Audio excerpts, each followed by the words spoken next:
Bonjour, ici Renaud. J'ai un DEP en mécanique industrielle, mais je voulais faire autre chose que des travaux manuels. J'ai donc décidé de me diriger vers des tâches de gestion en maintenance, après mes 10 ans et plusieurs maux de dos. J'ai donc joint les rangs de STI Maintenance. Mon client, aujourd'hui, est une compagnie de transport qui possède une grande flotte de camions-bennes. Vous comprendrez que cela représente un nombre impressionnant d'entretiens à exécuter dans une année. Que l'on pense seulement au changement d'huile, à la rotation des pneus, aux inspections visuelles ou qualitatives, etc. Mon rôle est donc de m'assurer que la tâche est effectuée, sur chaque camion, tout en considérant la saison et les heures d'utilisation.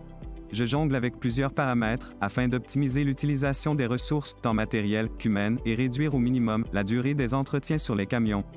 En gros, voici les étapes qui me permettent d'effectuer mon travail.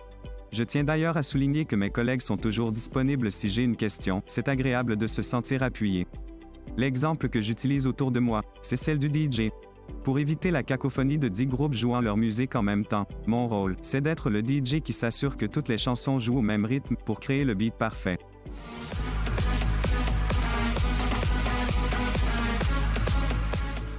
J'aborde ma planification en débutant par une évaluation des travaux.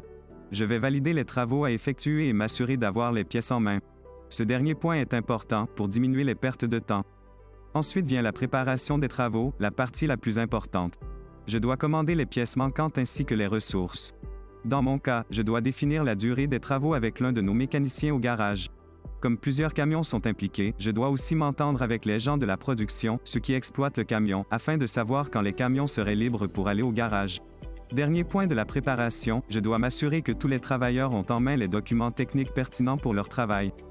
Maintenant que je connais la durée des travaux, les pièces requises et les disponibilités de la production, je peux choisir à quel moment pourront avoir lieu les travaux de maintenance.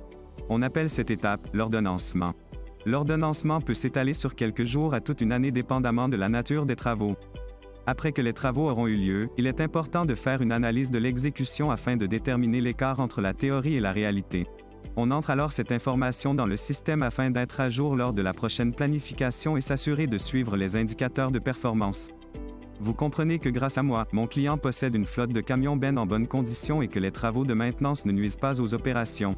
Non seulement ça, sans moi, il perdrait beaucoup d'argent en surtemps ou en transport de pièces express. Mon rôle est vraiment valorisant. Au revoir et au plaisir de vous voir chez STI.